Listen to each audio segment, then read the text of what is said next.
Purihin po ang ating Panginoon sa pangalan ng ating Panginoon sa Kristo, mga kapatid.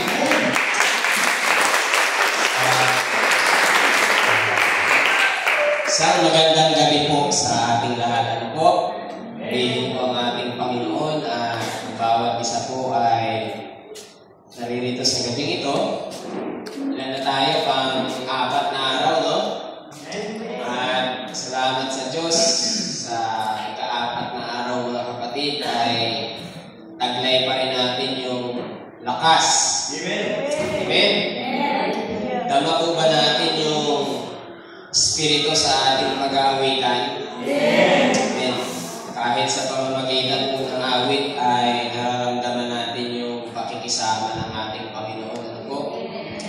At natutuwa po ako doon sa nagbigay ng special number at testimony natin. Kasi mga kapatid, natutuwa talaga ako pag kayong isang tao ay nakikitaan natin ang paglilingkod sa Panginoon. Kasi si Sister Jai bilang ginagamit sa San Jose, Uwi ng Panginoon sa kanyang kapuyan, ay nakitaan po namin din talaga ng sigasig ito eh. Simula nung bata pa po kami, kasabayan ko yan, kapabata. Hindi natin akalain na gagamitin ng Panginoon at magkakaroon ng parang nahawa na yung ibang kabataan para magpuri din sa Panginoon. Ano? Bagamat may ano rin yung mga kabataan, may layunin din silang magpuri sa Panginoon. Pero higit na mahalaga, mga kapatid, yung may nagtuturo talaga eh. Tulad yan, yung mga maliliit na yan. Pag hindi natin ginabayan ng maayos yan sa pagpupuri sa Panginoon, maghihiya tumayo yan dito pag walang nagtuturo. At isa rin makikita natin doon, mga kapatid, yung alam nyo, pag kayong isang lalaki ay naglilingkod sa Panginoon, binibigyan din ng Diyos ng babae, naglilingkod din sa Panginoon. Yeah. Bakit yung mga pastor natin, si Pastor Serling, bakit binigyan ng Sister Otin ng katuwang niya sa paglilingkod? Yung ating elder pastor, bakit binigyan ng Sister Clarin? Magkasama sila sa paglilingkod. Si Pastor Sulting, mga pastor natin, si Pastor Edwin, bakit binigyan ng Sister Karen na kasama niya sa paglilingkod? Katuparan kasi yung mga kapatid ng sulat na ang lalaking nasasakop ni Kristo, bago ka bigyan ng asawang sakop mo, isakop ka dapat ni Kristo. Diba? Kaya, yung mga tao, makikita natin, mga kapatid, pag ang isang lalaki naglilingkod ng tapat sa Panginoon, bibigyan niya ng Diyos ng babaeng maglilingkod din sa Panginoon. Purihin po ang ating Panginoon, gaya ng patotoo din ni Brother Ace, no? Ipinagpapasalamat niya na yung kanyang asawa nagpabautismo, sabi niya, nadala niya sa Panginoon. Pati yung kanyang kapatid, ayon niya sa kanyang patotoo, hindi siya nag-aalinlangan na umahon sa mundo dahil pati yung kaloob niyang tinanggap sa Diyos, itiyak na magagamit niya dito eh. Amen. Kaya, ito isang paalala kay Brother Ace. Huwag na huwag mong kalilimutan, Brother Ace, at kahit saan ka pumunta, tiyak magagamit mo itong paalalang ito. Huwag na huwag mong kakalimutan yung langis. Magagamit mo yan kahit saan ka pumunta. Nakakatawa lang yan, mga kapatid, pero ang nalalaman nun, alam nyo yung langis. Pag dinatnan tayo ng ating Panginoon at hindi mo taglay-taglay ang langis, alam mo kami nangyari? Alam mo kami nangyari? Pumunta sa pamilihan. Nakabili ba?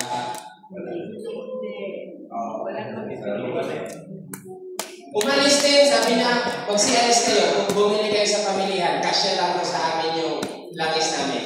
Umalis. Bumalik. Nakabili ba? Huwag ikaw ninyong patayin ang migas ng Espiritu. At yan mga kapatid, purihin po yung ating Panginoon sa gabi ito. Darako na po tayo sa ating pag-aaral po. At ang ating paksa ngayon ay, ang paksa natin ay nasa 15, no? Pero yung ating pag-aaralan na sakop sa buong maghapong ito ay simula sa 10 hanggang 14. Basahin po muna natin mga kapatid. Kaya aking tinitiis ang lahat ng mga bagay dahil sa mga hinirang upang kamtan nila ang pagkaligtas na nasa kay Kristo Jesus na may kaluwalhatiang walang hanggan. Tapat ang pasabi sapagkat kung tayo'y nangamatay na alakip niya ay mga bubuhay naman tayo kasama niya. Kung tayo'y hindi mga tapat, siya'y nananatiling tapat sapagkat hindi mapagkakaila sa kanyang sarili. Ipaalaala mo sa kanila ang mga bagay na ito na sila'y pagbilinan sa paningin ng Panginoon, na sila'y huwag makipagtalo tungkol sa mga salitaan na hindi mapapakinabangan sa ikapapahamak ng mga nakikinig.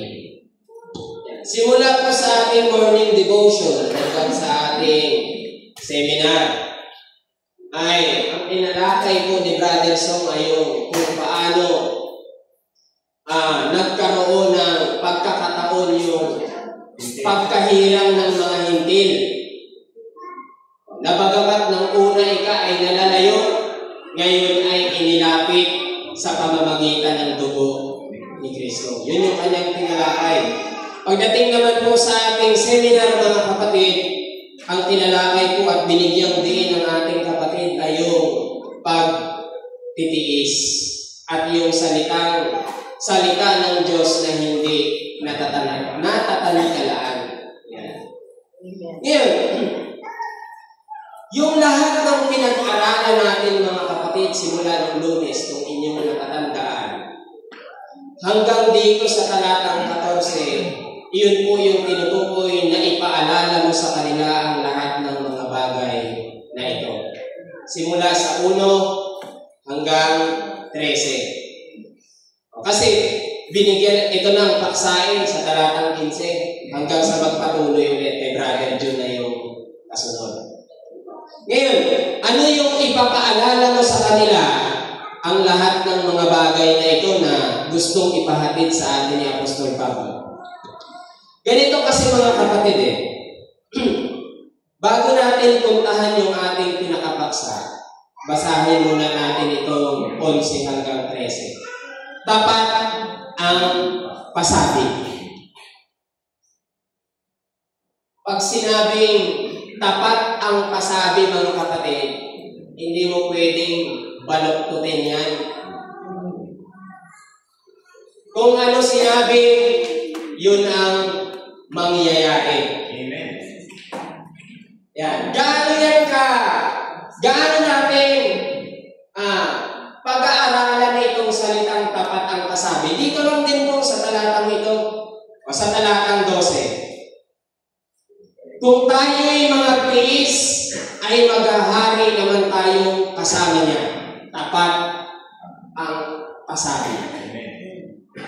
Magtiis ka, maghahari kang kasama ni Kristo.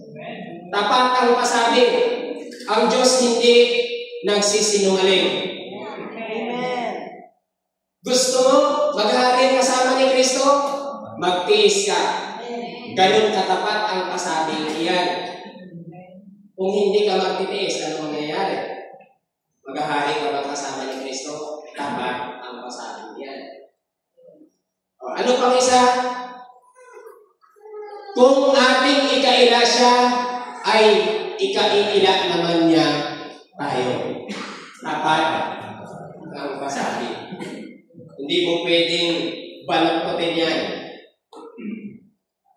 Ayaw mo sa Panginoon?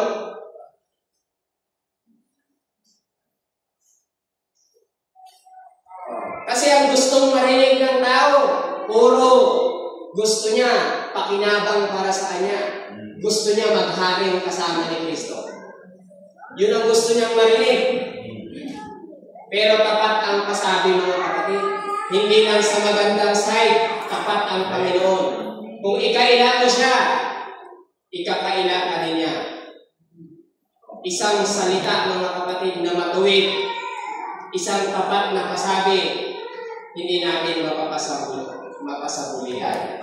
Amen. Yun, isang aral sa atin. Gusto mo maghari kasama ni Kristo? Magtiis ka. Pag nagtiis ka, ang pag-asa ika ay hindi humihiya. Ganun katapat yung pasabi.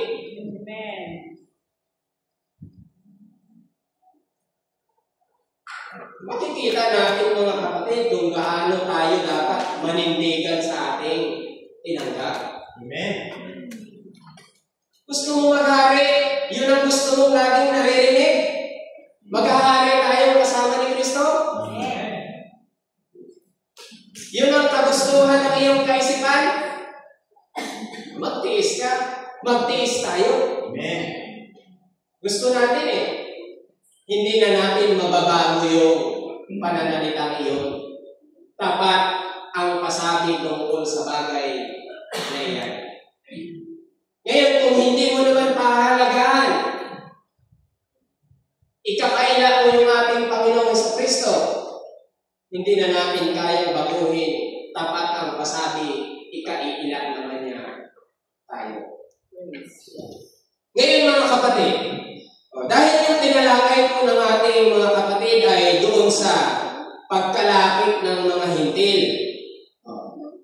Yung pinagtiisan ni Apostol Pablo kung paano ikang sila'y itinalaga sa kamatayan, buhay naman yung sa akin ayon sa tinalakay ni Brother Song. At yung kay Sister Vivian naman sa seminar ay yung salitang pagtitiis.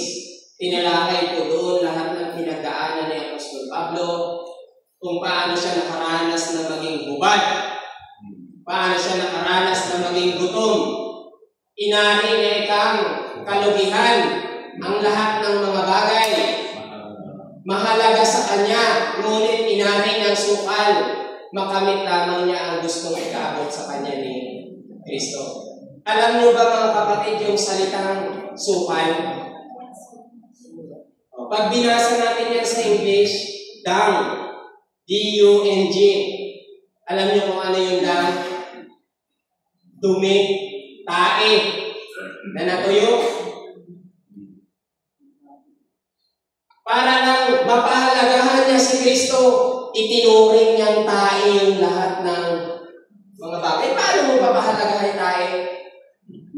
Yung dumi. Sino ang tao na papahalaga sa dumi? Para lang niya tamuhin si Kristo, ipinahalaga niyang dumi yung lahat ng mga bagay. Yun ang sukal.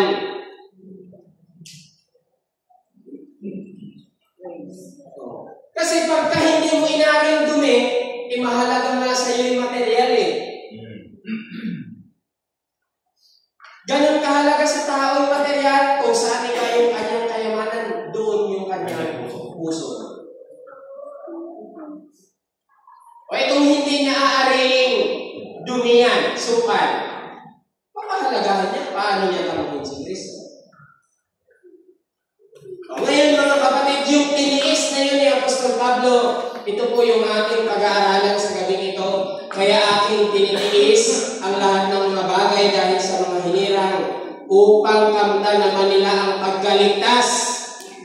Yan yung ating bibigyan ng pansin.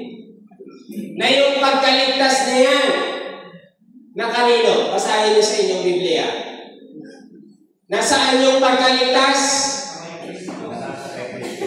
Na kay Kristo Jesus. Ngayon, itong pagkaligtas, mga kapatid, nasa kay Kristo Jesus. May ibang makakapagbigay pa?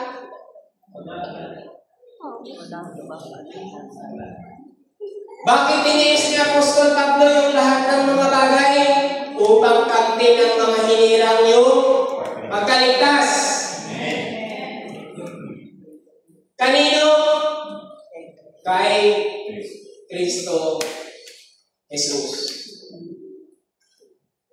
Kaya sabi ng gawa, ano sabi ng gawa?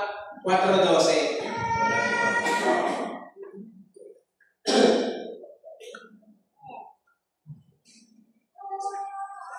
Na kay Kristo Jesus pala makakamtan yung kaligtasan na yan. Na yun yung dahilan bakit nagtitiis si Apostol Pablo para kamtin natin.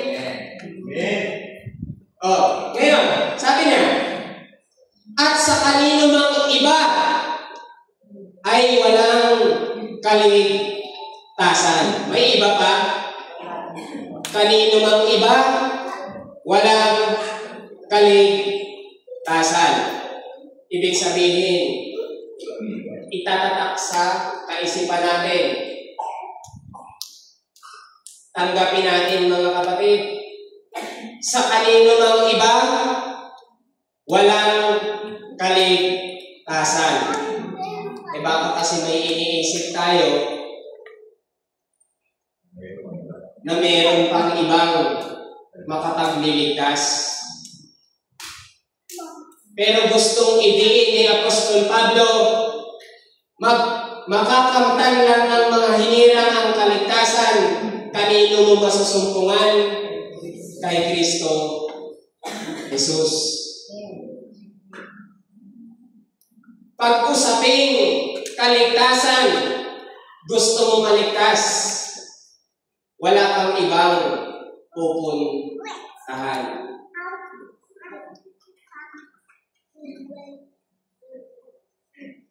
Kailangan maitatagpo sa ating kaisipan yun mga kapatid. Sino? May magtanong sa'yo. Sino? Saan makakamtan yung kaligtasan?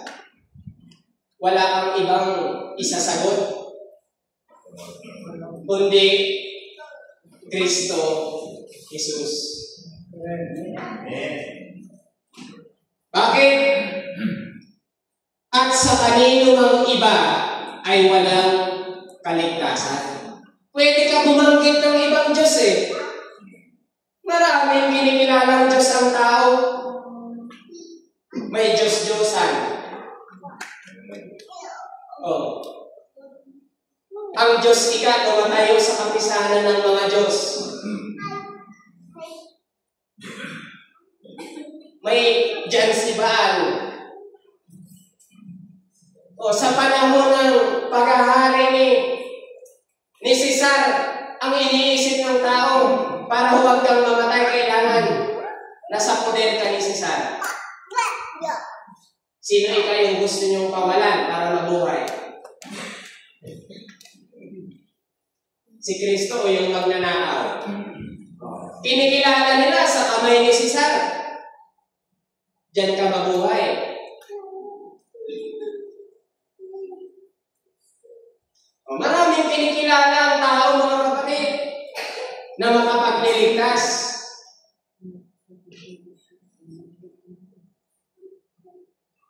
Minsan ang tao naniniwala ang nagliligtas sa kanya anghel.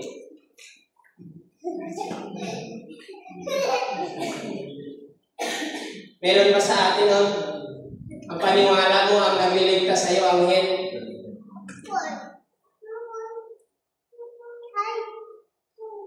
Mga kapatid, dinidiin ni Apostol Pablo yung pinagtiisan niya para kamtin mo pagkaligtas.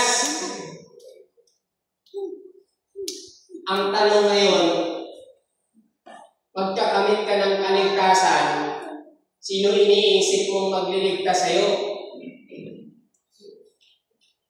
Dapat wala tayong ibang maging sagot sa ating kaisipan na nakatatak dyan. Pag-usaping kaligtasan, si Kristo Jesus. Walang, sabi ng talata, at sa kanino mang iba ay walang kaligtasan. Sapagkat walang ibang pangalan sa silong ng langit na ibinigay sa mga tao na sukat ikaligtas. Amen. Walang ibang pangalan. Kasi mga kapatid, simula Old Testament, napakarami pong pangalan.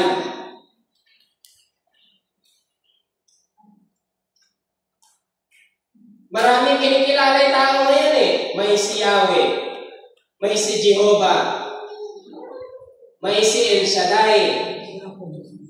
Oh. Maraming mga kapatid nagdaang sa nagdaang panahon. Oh, may Yahshua ka. Kaya gustong linawin sa atin ni Apostol Pablo sa dami ng pangalan na kinilala ng tao, sa kanino mang iba, sabi niya, ay walang kaligtasan. Ibig sabihin sa iisa lang, walang iba. Anong sabi ni Apostol Pablo? Na iyang kaligtasan, ano yung pangalan? Dahil walang ibang pangalan sa silong ng langit na ibinigay sa mga tao na sukat ikaligtas. Ibalik po natin doon sa 2 Timoteo 1 talatang 10.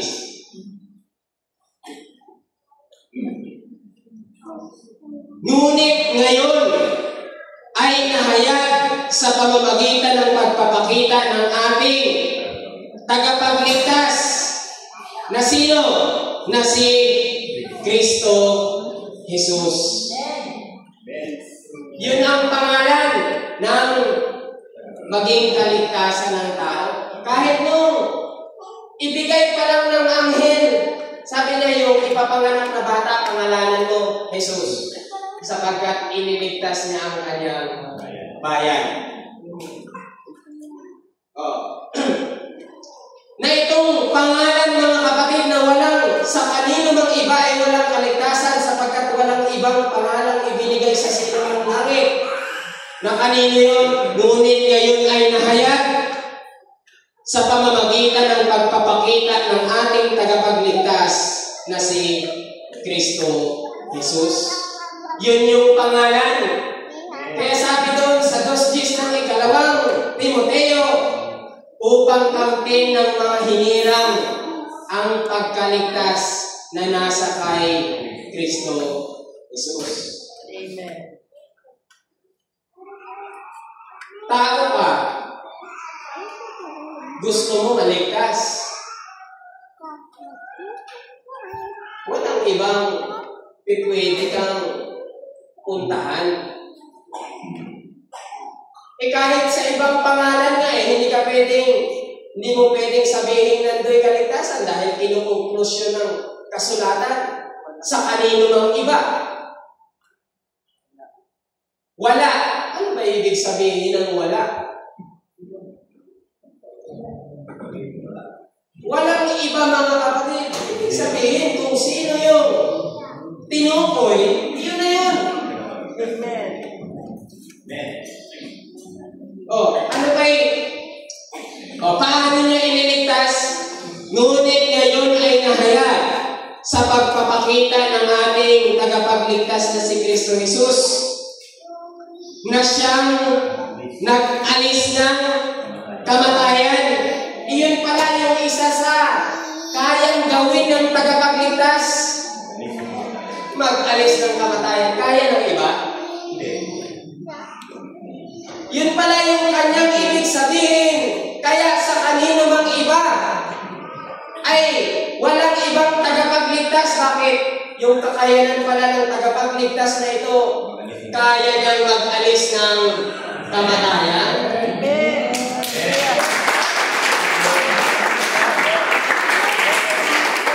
O sino makapag-alis ng kamatayan? Kung sino makapag-alis ng kamatayan, siya yung kilalanin mong tagapagligtas. Sa kanino mang iba, wala. Amen. Biruin natin mga kapatid kung paano natin uunawain yung kasulatan. Ibibigay mo sa iba yung kakayanang magligtas, hindi naman makapag-alis ng kamatayan pala yan. Kaya sa kanino mang iba, walang kaligtasan. Dahil yung kamatayan nitong ating tagapagligtas, siyang nag-alis ng kamatayan. Hallelujah. Ganon katindi itong inaasahan natin tagapagligtas. Amen. O si Allah, nangako sa iyo, alisan kanyang kamatayan. Maraming Diyos ang tao, mga kapatid. Pero iingatan mo. Ang usapin ng kaligtasan, huwag kayong matakot sa nagsisipatay ng katawan. Matakot kayo doon sa may kakayanang magpuksa ng kaluluwa mo ibulit sa dagat-dagatan. Ibig sabihin yung iniligtas nito, kaluluwa.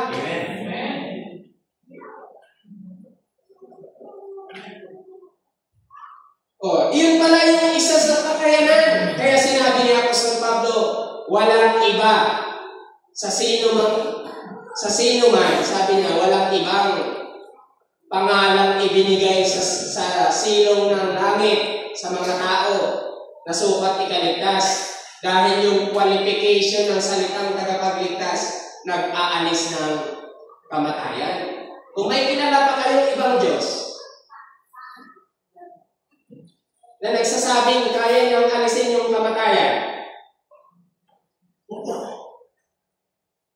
ibig sabihin, iisa lang yung makapag-aalis ng kamatayan sa tao.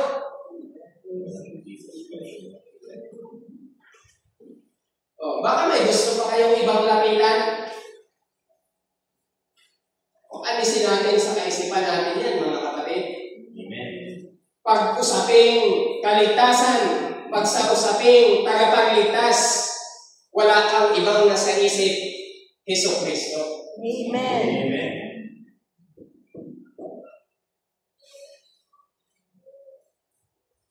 Ano pa? At nagdala sa liwanag ng buhay at ng walang pagkasira sa pamamagitan ng Ebanghelyo. Sino makapagpalit sa'yo ng katawan na walang pagkasira?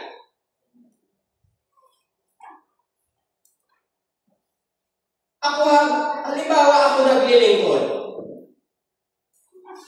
Yun na yung pupuntahan kong tagapagligtas.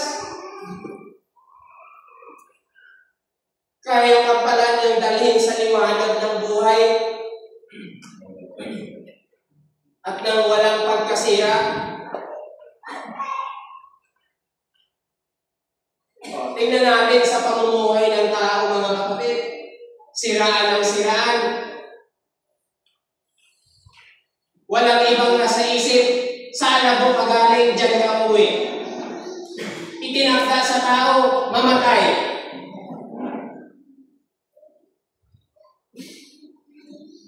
Sabi ng Roma, ang mamatay ay ligtas na sa kasalanan. Sino ngayong namatay? Ligtas na siya. Kamatayan ang sagot para maligtas.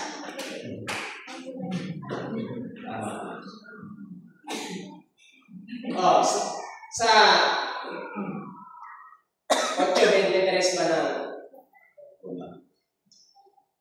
ang kabayaran ng kasalanan na ay kamatayan. Sa 6:23. Sinong tao, mga kapatid, kung ang kabayaran ng kamatayan, ang kabayaran ng kasalanan ay kamatayan, sinong tao ang namatay, bayad na siya sa kasalanan niya. Sige nga, kung gano'n natin iintindihin yung talatang iyan,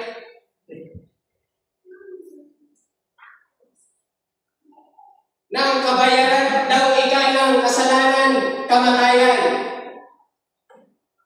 Sinong tao ang namatay, nung namatay siya, bayad na siya sa kanyang kasalanan. Kaya kasalanan ni Kristo yung tinutukoy dyan.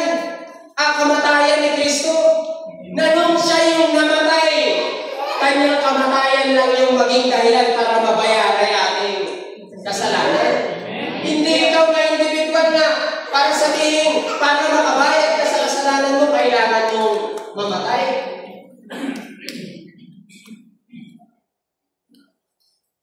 Kung totoo yun mga kapatid, bakit sabi ng pare, kailangan ipanalangin yan para maalis sa purgatorio? Pag namatay pala yung tao, bayad na sa kasalanan dahil ang kabayaran ng kasalanan, kamatayan. Para makabayad ka sa kasalanan mo, kamatayan ang sagot. Ganun natin iintindihin yung kasulatan. Lahat ng namatay pa lang ngayon, bayad na yan sila sa kasalanan. Tingnan natin mga kapatid, kung paano natin aaralin maigi yung kasulatan. Kung paano mo mabibigyan ng katiyakan yung nakikinig sa'yo. Kaligtasan yung pinag-uusapan, puro kabulukan yung ipapahayag mo.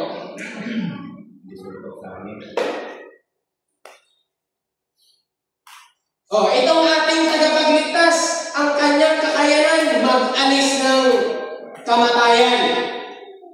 Gusto niyo, mga kapatid? Amen. Gusto natin? Maalis yung kamatayan sa ating katawan? Amen.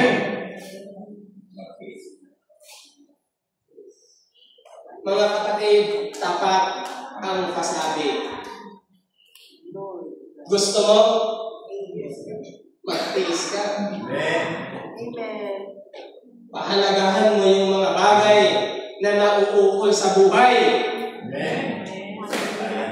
Huwag mong banggitin lang na gusto mo yung buhay na walang hanggan, pero yung gusto mong buhay karamihan. Malaki ang pagkakaiba niyan, mga kapatid. Yan ba, sabi ni Kristo, magmasid kayo? Hindi yung buhay ng tao dyan sa kanyang tinatangkilik. Gusto mo nang walang pagkasira? Ba't ka mag-iipon ng alam mo masisira? Yung gusto mo pala, walang pagkasira.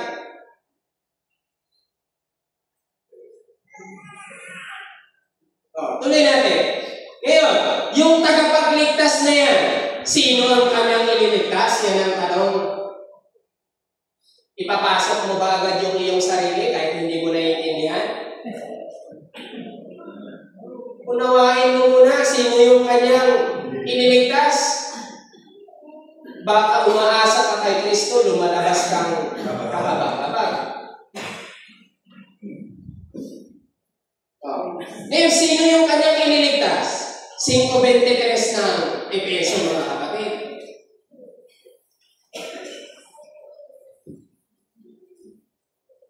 Sapagkat ang lalaki ay pangulo ng kanyang asawa, gaya naman ni Kristo na pangulo ng iglesia, na siya rin ang tagapagligtas ng alin?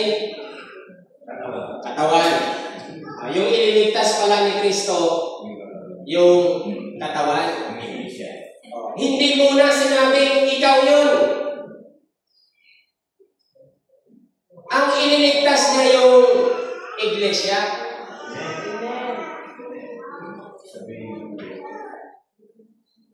Baka isipin natin, ikaw kaagad yun. Ang tanong ngayon, paano magiging kasama ka doon?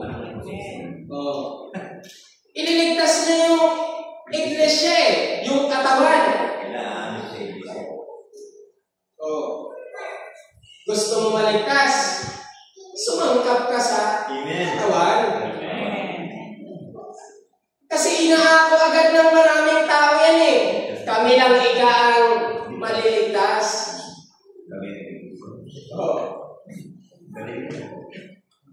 Ngayon mga kapatid, ito tamang aral.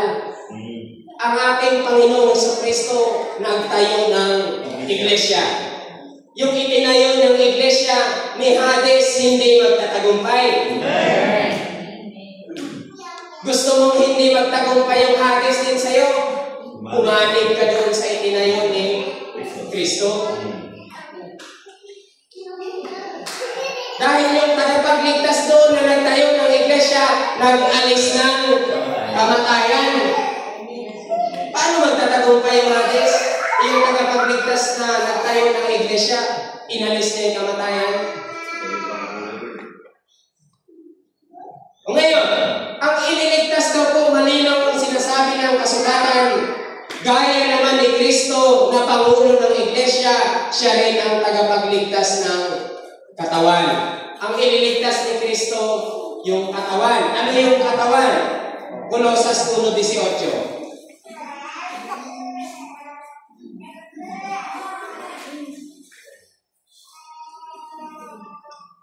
At siya ang ulo ng katawan sa makatuwid bagay ng Iglesia.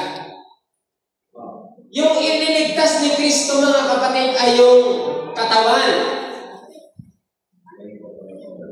Na yung katawan, ang sabi ay yung Iglesia na siya rin ang nagtayo.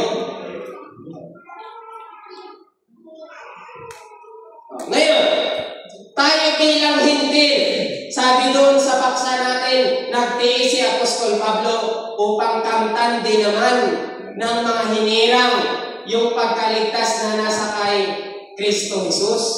Ano ginawa nito, mga kapatid? Para yung mga hintil, dahil ang iniligtas pala ni Kristo yung katawan. Ngayon, para kamtin din naman ng mga hinirang o ng mga hintil. Iba kasi yung kahulugan ng pagkahirang kaysa doon sa hinirang na nakasalo niya talaga yung 12. Iba yung appointed para maging apostol kaysa sa doon sa chance na magkaroon tayo ng pagkahirang na mga hintil. Baka mamaya kasi, mga kapatid, ginainako natin yung salitang hinirang Hindi ukol sa atin yun. Amen. Ang tamang ukol na salita sa atin, kinamtan ng mga hintil ang pagkahirang nung nabali yung talagang sanga. Pero yung salitang hinirang, lalo kung ang iyong paksa ay kaloob, nung ilagay ni Kristo yung kaloob sa iglesia, ang tinutukoy na hinirang ay ang mga apostol. Nakasalo ikanya. Ngayon, yung ililigtas ni Kristo ay yung katawan mo sa makatuwid bagay, ang iglesia. Ngayon, para kamtin din naman ng mga hinirang yung pagkaligtas na nasa kay Kristo Jesus, yung nalalayong nga daw ay inilapit sa dugo ni Kristo. Kaya ngayon yung mga hintil, mga kapatid, sabi ni Apostol Pablo, na ang mga hintil ay mga tagapagmana at mga kasangkap ng katawan. Para pala yung mga hinirang kamtin din yung pagkaligtas, kailangang isangkap doon sa katawan dahil iyon yung ililigtas. Hintil ka, kailangan sumangkap ka sa katawan. Yun ang ililigtas Nandun yung hindi magtatagumpay ang atin sa iglesyang itinayo niya. Pasok ka doon. Umanib ka doon. Sumangkap ka doon.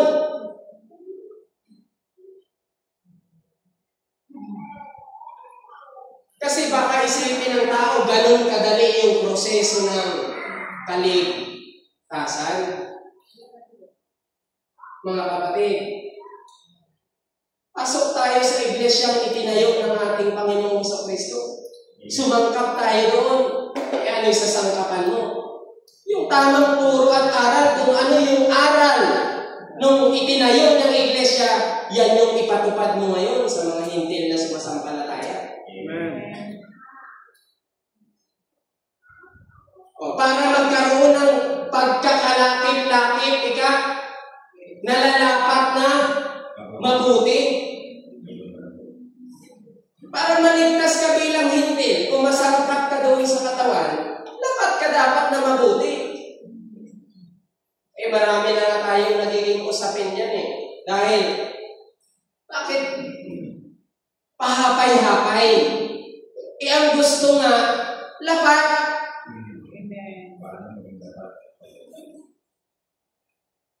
Ang aral, lapat na mabuti. Gusto mong maligtas, bakit hapay? Tapos gusto mong sasabihin ng preacher yung pabor lang sa'yo. Amen. Mga kapatid, mag-isip tayo ng maigi. Gusto mo, ligtas ka kaagad? Eh, ang gustong aral, lumapat kang maigi.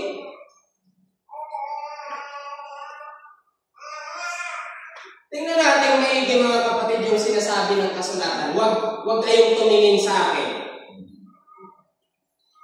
na nagsasalita. O huwag kayong tumingin sa lahat ng preacher dito. Tingnan niyo yung binabasa niya. Amen. Kung may Biblia kayo dyan, sabayan niyo ng basa para maintindihan niyo. Gusto mo ng kaligtasan, yun yung gusto mong marinig sa preacher. Ano sinasabi ng kasulatan? Lapat ka dapat na mabuti. Dahil hindi ikaw yung katawan, isinasangkap ka lang doon. Kung hindi ka lalapat na maigi, anong gusto mong asahan? Mga kapatid, kahit patamisin ko yung sinasabi ko sa harapan ninyo, kahit gandahan ko yung sinasabi ko, pero pag sa inyong o sa ating pagsunod, hindi tayo lahat, kahit maganda yung binanggit ko sa inyo, kahit umano yung tenga nyo sa narinig nyo sa akin, pagka hindi nyo inayos yung tamang paglapat, hindi ko inayos yung aking tamang paglapat,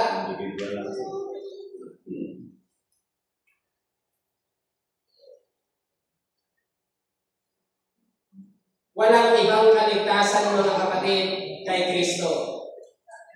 Gusto mo maligtas? Pasakop ka doon sa tagapagligtas. Dahil yung tagapagligtas na yun, pwede ka sarahan, pwede ka buksan. Siya may karapatan eh. May susi.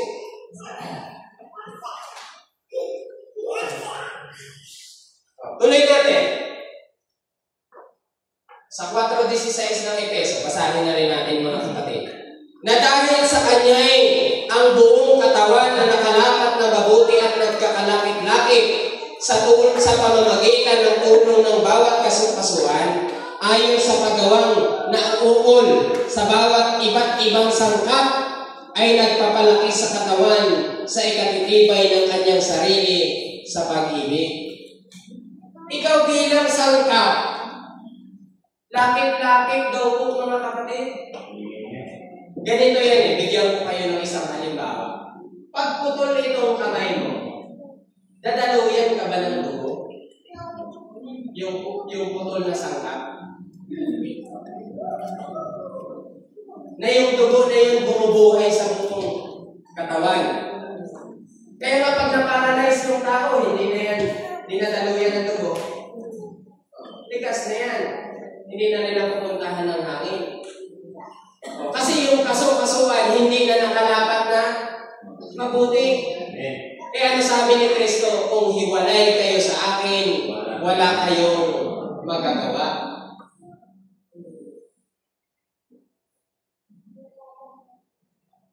Yun yung ating dapat pagtitiisan mga kapatid. Amen. Kasi yung sa tinalakay, doon sa paksa, puro pagtitiis yun ni Apostol Pablo eh. Puro kanya yun na pinagtiisan niya para makabahagi tayo. Ang usapin ngayon, sa ating panahon, paano ka nalapat na mabuti doon sa katawan dahil yun yung kanyang ililigtas. Hihiwalay ka doon. Hindi mo isasangkap yung iyong sarili. O sa madaling salita, ayaw mong pasakop sa aral ng katawan.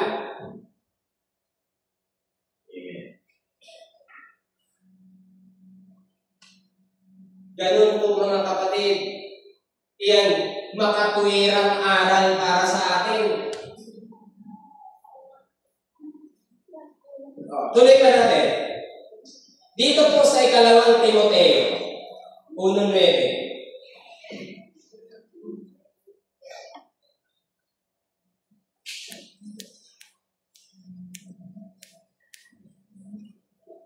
Na siyang sa atin ay nagligtas kung sasangkap ka nga doon sa katawan.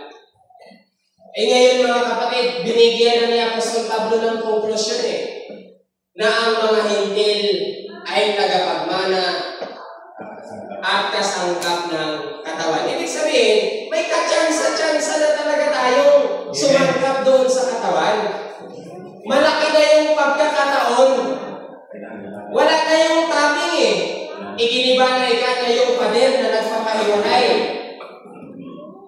Yung nalalayo inilapit na dahil sa dugo ni Kristo. Na siyang nagligtas, na siyang sa atin ay nagligtas. Nagligtas lang ba? At sa atin ay tumawag ng isang banal na pagtawag. Tinawag ka. Hindi lang basta tinawag. Ang pagkatawag sa atin, mga kapatid, ay banal na pagtawag. Amen. Para mailapat lang tayong mabuti.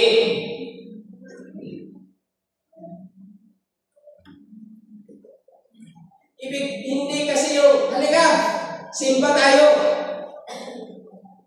Siyempre, susunod ka lang kahit hindi mo naiintindihan.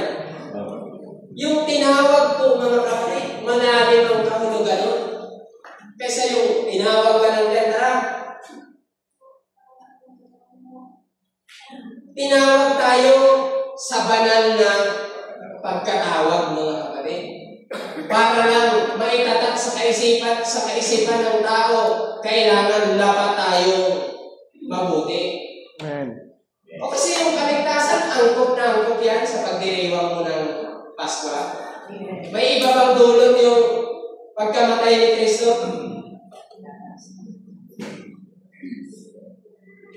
Parang kamting nga daw ng mga hinirang yung pagkaligtas eh. Kaya nagtiis si Apostol Pablo. Hindi ayon sa ating mga gawa, kundi ayon sa kanyang sariling akala at biyaya na ibinigay sa atin kay Kristo Jesus, buhat pa ng panahong walang hanggan. Yan. Basahin na natin mga kasunod na talata, mga kapatid, baka hindi matapos. 49 na. Sa 3:12 ng ikalawang Timoteo. Oo, at lahat na ibig na mabuhay na may kabanalan kay Kristo Jesus ay mga babata ng pag-uusig. Tinawag ka sa isang banal na pagtawag eh. Ngayon, sabi ni Apostol Pablo, oo, ang mag-ibig, mabuhay na may kabanalan kay Kristo Jesus ay mga bata ng pag-uusig. Kaya tuloy yung sabi ng iba, ito mga kapatid, sabi ng mga nagpapatotoo, bakit kung kailan naglilingkod na ako sa Diyos, tsaka pumapasok yung diablo?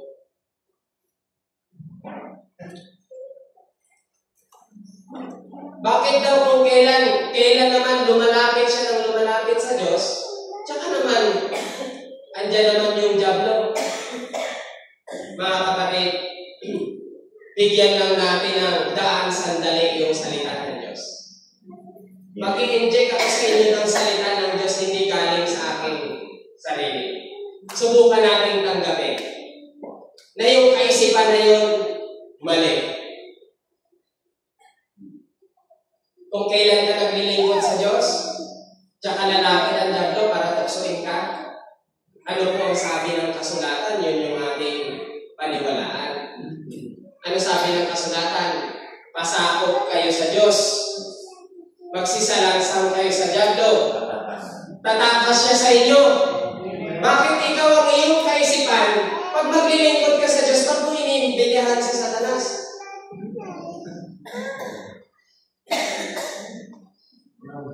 Ba't mo ilalagay sa iyong kaisipan na pag naglilingkod na ako sa Diyos, ba't naman lalapit si Satanas? Sabi ng kasulatan, pasakop ka sa Diyos. Kung kailan naglilingkod ka sa Diyos, tatakas yung diablo. Pagbaliktad yung kaisipan natin sa sinasabi ng kasulatan.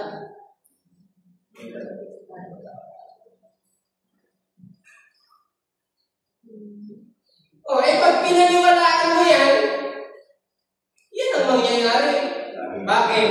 Ang sabi, ang ating kaaway, naghihintay Sabay lang yun ng masisila niya. Yun. Binibigyan mo ng pagkakataon. Nasira. Nasira. Mga kapatid, kahit sa ganun, alam nyo si Eva sa isang salita lang nadaya. Sabi ng Diyos, mamamatay kayo. Sabi naman ni Satanas, hindi kayo mamamatay.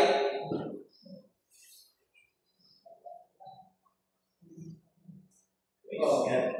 Mga kapatid, ang atin palang kaisipan dapat pag nagpapasakop na tayo sa Diyos, ang kaisipan natin, tatakas yung diablo. Amen. Hindi mo sasabihin, ba't kung kailan ako naglilingkod sa Diyos, nagpapasakop ako sa Diyos, ba't naman andyan si Satanas? Pinapalapit mo. Mga kapatid, iyan po hindi po galing sa aking sarili yung salitang iyan. Sinasabi ng kasulatan, dapat ang ating maging kaisipan, pagka nasa paglilingkod na tayo, ang kaisipan dapat natin, lumaya si Satanas. Amen. Hindi mo sasabihin kung kailan naglingkod ako, tsaka dyan naman si Satanas.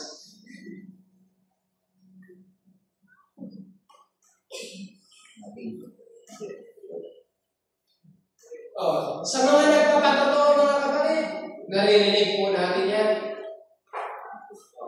Kaya lang, siyempre, bilang hindi mo naman yun na yung tumatak sa kanyang kaisipan. Pero mga kapatid, hindi mo naman didiretsuhin yung nagsasalita ng gano'n eh. Kailangan sa pamamagitan ng aral para hindi sumama yung loob sa'yo. Pero dyan natin mapapansin yung ating mga pinaniniwalaan, baliktad pala sa sinasabi ng kasulatan. Ang ating kaisipan, mga kapatid, pasakop tayo sa Diyos. Salangsangin yung diablo. Hindi mo iimbitahan. Tatakas siya ngayon. O, ang tunay ikang ipinanganak ng Diyos, hindi ginagalaw ng masama. O, pagkaano ka pala ng Diyos, hindi ka ginagalaw ng masama. Bakit ngayon ang iyong paniniwala, anak ka ng Diyos? Ba't mo sinasabing ginagalaw ka ng masama?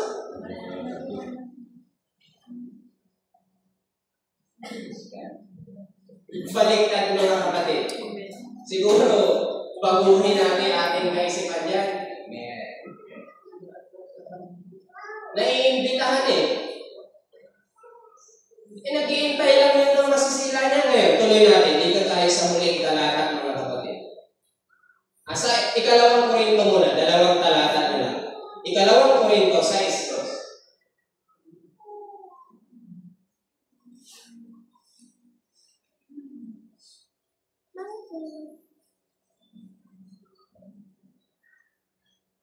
Itong tagapagligtas mga kapatid na pinag-uusapan natin, sabi niya, sa 6:2 ng ikalawang Korinto,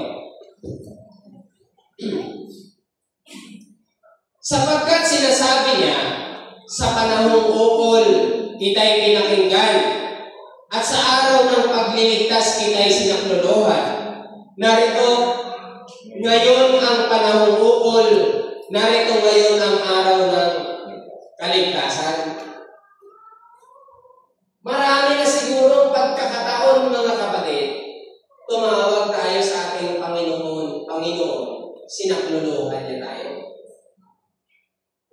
Siguro naman sa ating karanasan, kahit sa maliit na bagay nung tumawag ka sa Panginoon, masasabi natin sinaklolohan niya tayo. Ngayon, sabi niya, ngayon mga kapatid, ngayon ang panahong ukol. Narito ngayon ang araw ng kaligtasan. Ulit talata, ikalawang Pedro 3:18 mga kapatid. Dito tayo magwakas para matapos na rin yung ating basa.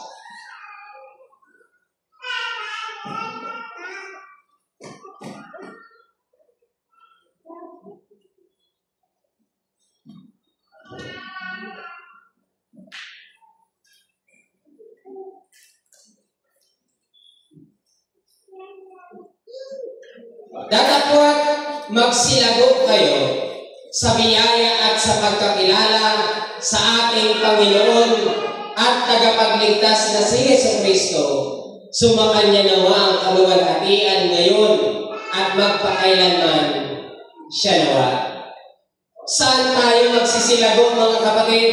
Sa biyaya at sa pagkakilala sa ating Panginoon at tagapagligtas na si Jesucristo. Yung Jesucristo na yan na tinatawag na Panginoon ay yun yung iyong tagapagligtas. Walang ibang pangalang ibinigay sa silong ng langit na sukat ikaligtas. Diyan lang tayo dapat lumago, mga kapatid. Amen. Na wala kang ibang bibigyan ng kapurihan. Sumakanya daw yung kapurihan, kaluwalhatian, ngayon at magpakailanman siya nawa. Sino lang? Si Jesucristo. Kung paano yung pangalan, walang ibang pangalang ibinigay sa silong ng langit na sukat igaligtas. Kung paano yun lang yung pangalan, wala ka rin ibang pangalang pag-uukulan ng sinasabing sumakanya ang kapurihan at kaluwalhatian magpakailanman siya nawa. Siya nagligtas sa iyo Kanino mo ibibigay ang papulingan naman? Siya kinikilala ng tagapagligtas. O hindi sa kanya nga lang talaga yung kapurihan. Siya nawa. At yan lamang, mga kapatid, yung ating mapagbulay-bulayan sa gabi nito. Nawa po, dalangin natin sa ating Panginoon na walang ibang maitatak sa ating kaisipan pagdating sa kaligtasan. Jesucristo agad yung ating nasa isip. Inukusyon ng mga Apostol, ating sang-ayunan, mga kapatid. Purihin po ang ating Panginoon.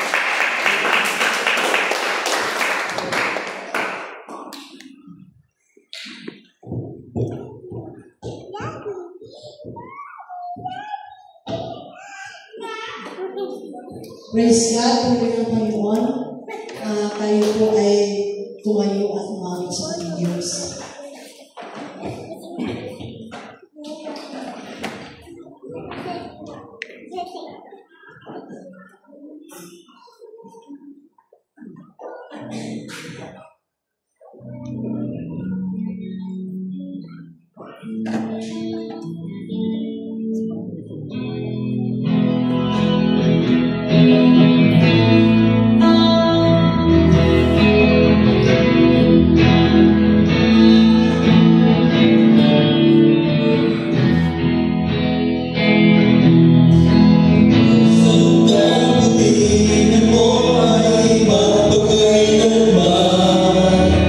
Ikaw ang simula at pagkatapos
Tayo po ay magkaisang magpasalamat sapagkat nakilala natin ang isang tagapagligtas.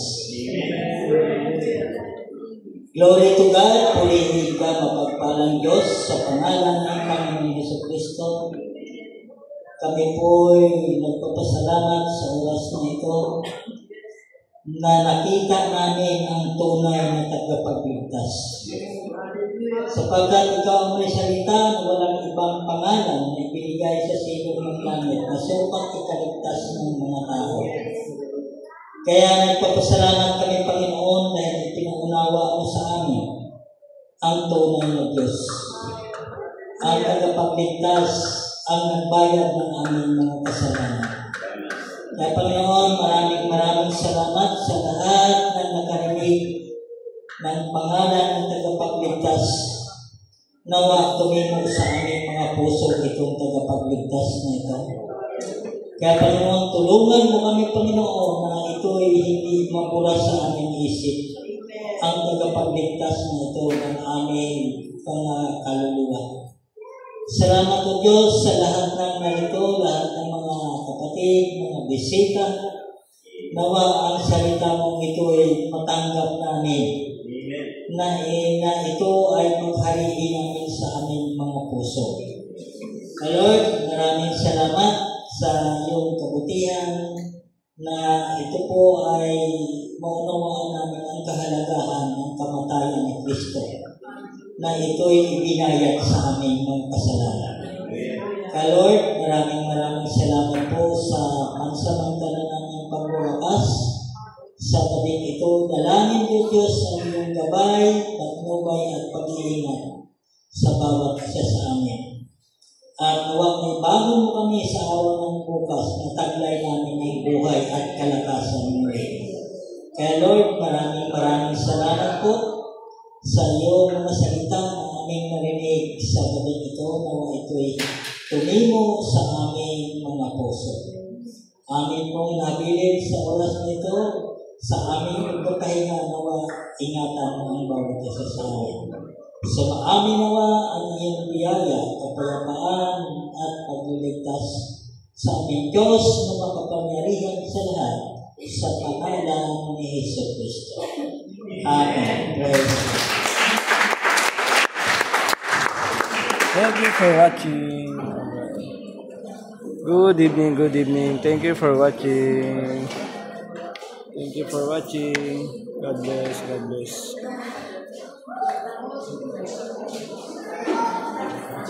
Time check tayo. Time check. 9:05. Ayan. Webes, March 20. Thank you for watching. God bless.